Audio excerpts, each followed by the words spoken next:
જય સ્વામિનારાયણ મિત્રો, એસપી રસોઈમાં તમારું સ્વાગત છે। તો આજે આપણે બનાવવાના છીએ બટેટાની વેફર। તો બટેટાની વેફર બનાવવા માટે મેં અહીંયા 10 કિલો બટેટા લીધા છે, જે આવા કડક અને મોટી સાઇઝના સ્પેશિયલ વેફર બનાવવા માટે આવતા જ હોય છે। અને આ વેફરના બટેટા છે ને એ એકદમ કડક છે અને એકદમ સ્પેશિયલ બટેટાની વેફર બનાવવા માટે જ આવતા હોય છે। તો જો મિત્રો, પહેલાં આપણે વેફરની રેસીપી જોઈએ એ પહેલાં જો તમે એસપી રસોઈને સબસ્ક્રાઈબ ન કરી હોય તો કરી લેજો, એટલે મારી નવી નવી નોટિફિકેશન તમને જોવા મળે। તો ચાલો પહેલાં આપણે બટેટાની છાલ ઉખેડવાની છે। તો આપણે આ 10 કિલો બટેટા લીધા છે એની આપણે પહેલાં છાલ ઉખેડી લઈશું। તો પહેલાં આપણે એક પ્લેટ લઈ લઈએ અને આપણે એની છાલ ઉખેડી લઈએ।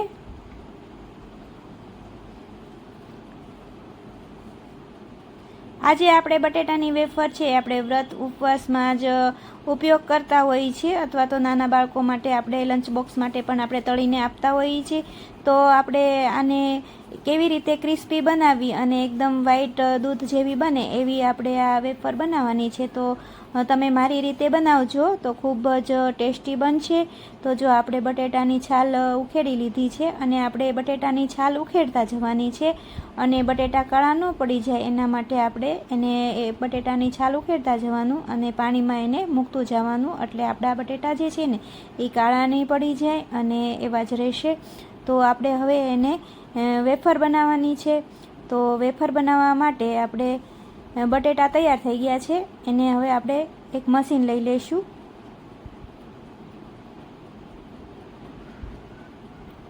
તો જો આવી રીતે આપણે મશીનમાં વેફર બનાવવાની છે। આમાં સહેલાઈથી આપણે પાડી શકીએ છીએ વેફર।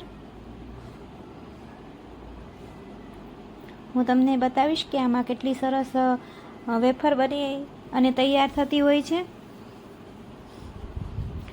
આ જે મશીન છે એમાં બે જાતની ડિઝાઇન છે। તો એક આવી રીતની લાઇનિંગવાળી છે અને એક આપણે સાદી જ બનશે। તો આપણે 5 કિલોની સાદી બનાવશું અને 5 કિલોની આવી લાઇનિંગવાળી બનાવશું આપણે। તો જો હું તમને બતાવી દઉં કે આમાં કેટલી સરસ વેફર બનીને તૈયાર થઈ ગઈ છે। તો જો આને બહુ જાડી નહીં અને બહુ પાતળી નહીં એવી ઠીક રાખવાની છે, મીડિયમ સાઇઝની આપણે રાખવાની છે આ બટેટાની વેફર। જો આવી રીતની આની ક્વોન્ટિટી રાખવામાં આવતી હોય છે। જો તમે પછી સુકાઈ ગયા પછી એને તળશો અને આવી રીતની જો પાતળી હશે તો આમાં તેલ પણ નહીં રહે। તો આપણે બધી જ બટેટાની વેફર પાડી લીધી છે અને બધી જ વેફરને આપણે 2 થી 3 પાણીએ ધોઈ લેવાની છે એકદમ સરસ આવી રીતે। તો આપણે 10 કિલો બટેટાની વેફર છે એ પડીને તૈયાર થઈ ગઈ છે। અને આ મારે વ્રત ઉપવાસ માટે બનાવવાની છે, એટલે આપણે સિંગાડા નમક લેવાનું છે। વ્રત ઉપવાસમાં જે આપણે લેતા હોય છે એ જ નમકનો ઉપયોગ કરવાનો છે આપણે। અને જો તમારે વ્રત ઉપવાસમાં ન લેવી હોય તો સાદું નમક પણ તમે વાપરી શકો। તો આપણે જો વેફર છે હવે એને આપણે ઉકાળવાની છે।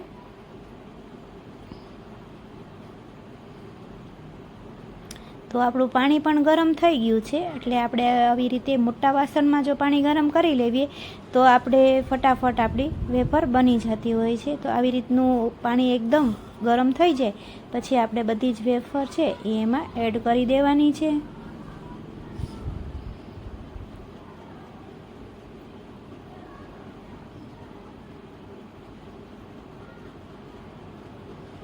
આપણે તપેલામાં જેટલી સમાય એટલી 2 ભાગમાં આપણે 5-5 કિલો આમાં સમાશે તો એટલી આપણે વેફર આપણે એમાં તૈયાર થઈ જશે અને ગેસનો ઉપયોગ પણ ઓછો થશે અને ફટાફટ બની પણ જશે।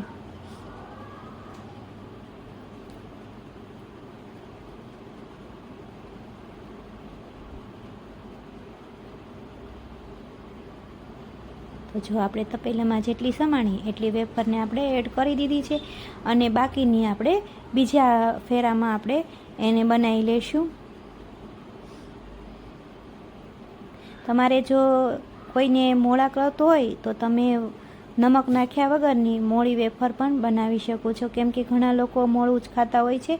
તો અહીંયા મેં સિંઘમ મીઠું લીધું છે એ આપણે જરૂર પ્રમાણે એમાં એડ કરી દઈશું। તો નાની વાટકીના માપ પ્રમાણે મેં સિંઘમ નમક લીધું છે એને આપણે નાખી દઈશું।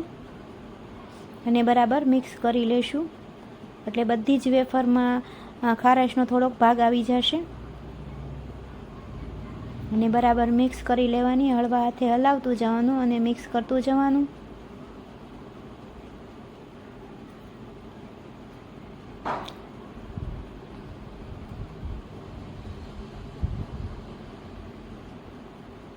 જો બધું જ નમક આપણે એમાં મિક્સ થઈ ગયું છે અને બબલ્સ પણ આવવા માંડ્યા છે, તો આપણે આને 5 મિનિટ જેવું ઢાંકી અને થવા દેવાનું છે. અને આપણી વેફર જે છે એ એકદમ ક્રિસ્પી બને એના માટે આપણે એક સ્ટીક વાપરવાની છે. તો એમાં આપણે એક લીંબુનો રસ એડ કરવાનો છે. લીંબુનો રસ એડ કરવાથી આપણી વેફર જે છે એ એકદમ ક્રિસ્પી બનશે.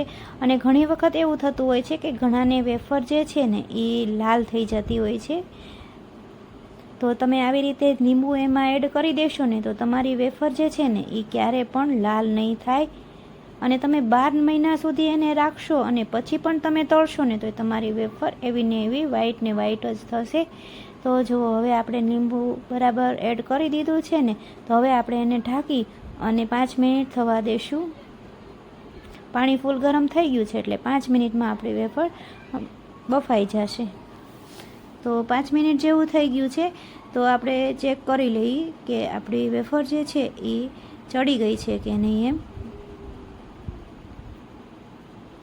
તો ચમચાના મદદથી આવી રીતે એક આપણે વેફર બહાર લઈ અને ચેક કરી લેવાની કે જો આપણે આવી રીતે અંગૂઠોનો નખ જે છે એ અંદર ભરી જતો હોય તો આપણે વેફર જે છે એ ચડી ગઈ છે. એને આપણે ઝારાના મદદથી પાણી બધું જ બહાર કાઢી અને એક ચારણામાં લઈ લેવાનું. આવી રીતે લઈને એટલે પાણી બહુ નહીં રહે.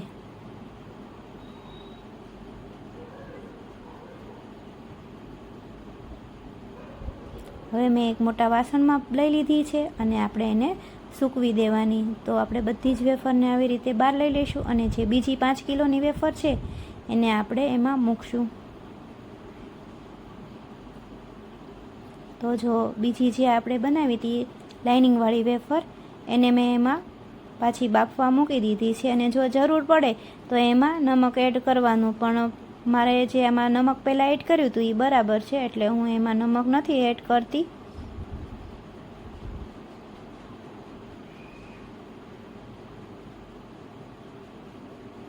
તો આને આપણે ઢાંકી દઈશું અને આને પણ આપણે 5 મિનિટ થવા દઈશું.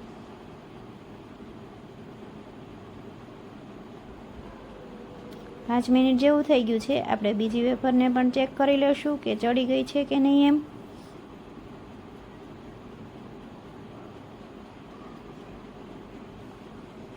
જો સરસ ચડી ગઈ છે.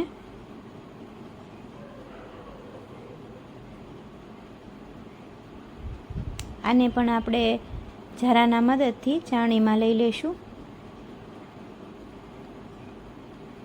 બરાબર નીતરી જાય ને એમ લેવાની, એટલે બહુ પાણી ન રહે અને સહેલાઈથી છે ને આપણી વેફર જે છે ને એ સુકાઈ પણ જશે.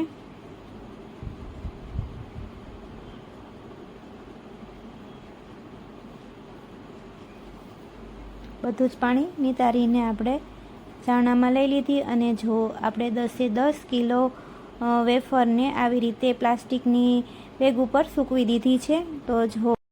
તો જો મિત્રો એક જ દિવસમાં આપણી જે બટેટાની વેફર છે એ બધી જ સુકાઈ અને રેડી થઈ ગઈ છે. અને આપણે આને પ્લાસ્ટિકની બેગમાં આપણે કવર કરી અને 12 મહિના સુધી રાખી શકીએ છીએ. તો જો હું તમને બતાવું કે આપણી જે આ વેફર બનાવી છે એકદમ ક્રિસ્પી અને ક્રન્ચી વેફર બનીને તૈયાર થઈ ગઈ છે. તમે જોઈ રહ્યા છો કે કેટલી બધી ટેસ્ટી લાગી રહી છે. જો તમે આવી રીતે મારી રીતે એક વખત બનાવશો ને તો આમાં તેલ પણ નહીં રહે અને એસિડિટી પણ નહીં થાય. એટલી ટેસ્ટી આપણી ક્રન્ચી વેફર બનીને તૈયાર થઈ ગઈ છે. તેલમાં મૂકતાની સાથે જ તળાઈ જાય છે અને એકદમ વ્હાઈટ કલર જ રહે છે. તમે જોઈ રહ્યા છો, લાલ પણ નથી થઈ જતી. તો મારી રીતે એક વખત જરૂરથી બનાવજો. જો કેટલી સરસ ટેસ્ટી એવી આપણી વેફર બની ગઈ છે. હું તમને બતાવીશ કે કેટલી આ વેફર પોચી બની છે. જો તો મેં તમને તળીને બતાવી છે આપણી વેફર.